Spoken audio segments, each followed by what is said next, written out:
The ego is never in control. July 31, 2014. Everyone has the ability to channel information and energy from the higher realms, but believing in this ability is essential to acting on it in a pure and flowing way. If you're willing to believe you have the ability to channel the higher realms, then you'll be able to, but if you don't, you won't. It's very simple, and like many things, its simplicity tends to make it complicated for a lot of seekers who want to hone their channeling abilities and communicate with their higher selves and guides more purely than they've been able to. You can connect with us at any time of day, and you never have to feel too depleted to pick up on our communications. In fact, after so long of channeling us continuously, one will notice that their ability is very strong as long as they can reach a heart-centered space and flow from there, skillfully interpreting our energies and impressions. You're honing your ability to channel the higher realms with each attempt you make to open up, and practicing any ability is essential to mastering it. As long as you're willing to practice your higher vibrational abilities and use them to help waves of others become aware of spirit and open up to their own abilities, they'll flow very easily. Illusory heaviness and depletion. The mind and the ego will do everything they can to convince you to shy away from the development of your abilities, and this is because they thrive in the lower state of consciousness so many of you have been trapped in for so long. You don't have to give in to their influence any longer, and many of you are noting that when you do, you feel very heavy and depleted for a long time afterward. Giving in to the constant demands of the ego is akin to giving in to the angry demands of a sleepy toddler who is simply ready to rest. Your egos are ready to depart your surface perspective, and they're raging out of control in an attempt to stop this eternal slumber. Your egos obviously don't want to be put to rest, but on the deeper level, even they know it's as inevitable as your entrance into a higher state of consciousness.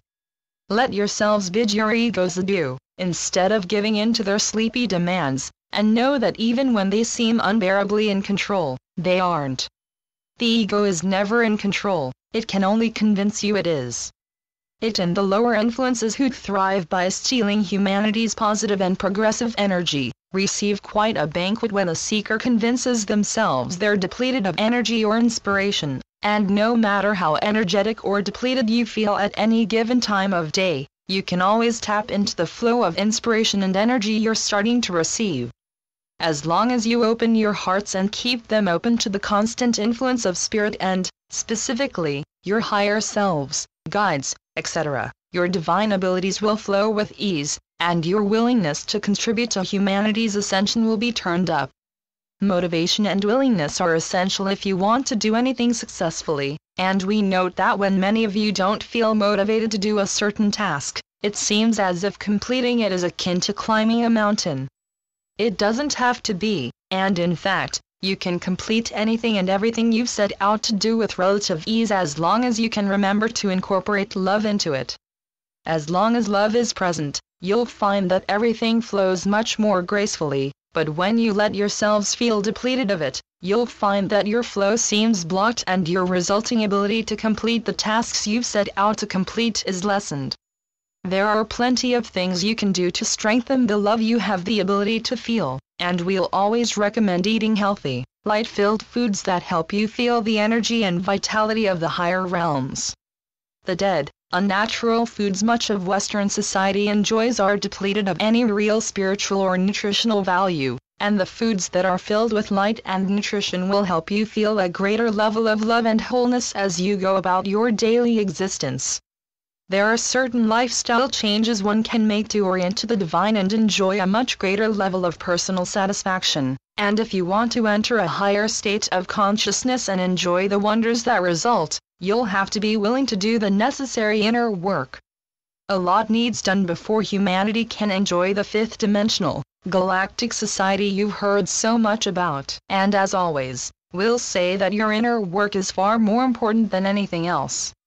A lot of direct changes obviously need made to the broken manner in which your society continues to operate, but these changes won't be effective if they aren't matched by the inner changes you can each make. A simple effort. By inner changes, we mean a simple effort to live in love, and orient to the divine. It doesn't have to be complicated or confusing, and all that's required is to express the divine qualities, which you know will lead you back home. All that's asked of you is, again, to diminish the influence of the ego, and let yourselves live in love as much and as often as you can. As simple as this is, we know that many souls have a lot of difficulty living up to it, because the mind and ego love to complicate things when they could have otherwise been very simple. There's no better time to transcend the fading ego than now, and as you continue evolving, you'll find that the inner changes you're just starting to make were more than necessary for your entrance into a higher state of consciousness and your resulting enjoyment of the divine abilities you'll find you possess. Many of you are honing these abilities now, and as you do, you'll see that you're able to get a lot more done than before. What we mean is that your productivity will increase as you continue to sharpen the abilities you've come to rediscover, and many of you will gain recognition for these abilities as long as you're willing to act on them and help everyone around you become aware of spirit. Some seekers have put far too much pressure on themselves, and they expect themselves to complete various tasks each day in numerous creative avenues which, in the end, could drain them. Of course, you're infinitely capable of anything you're willing to believe you can do, but performing multiple creative tasks each day could become exhausting in the long run. Sometimes, it's okay to let yourselves relax and simply exist, reflecting on the reality around you. When you see that pressuring yourselves to achieve greatness can cause more harm than good in the long run, the greatness you seek to achieve will flow naturally instead of being forced. Positive momentum is always helpful, but many seekers have unknowingly transformed this momentum into pressure that they must then transcend. Transcending this pressure is more important than we could hope to express, and we'll make our final expressions for this communication with endless encouragement to simply be. Yes, many of you have a lot of potent, divinely inspired work to do, but you can't do this work properly if you stress yourselves out. Relaxation will help you more than many of you realize, and if you find that your flow seems blocked because of creative stress or frustration, take some time to reflect on where your creativity has led you up to this point. This'll help more than some might think, and when you're ready, you can get back on the horse and flow much more strongly than you did before. It's essential to your evolution and your upliftment of the planet around you that you diminish any and all stress, and we're confident that you'll be able to do this as you see the destructive effect this stress has had on the minds and hearts of too many unknowing souls. Thank you to my higher self and spiritual guides. Channeled through Wes Anak. cultureofawareness.com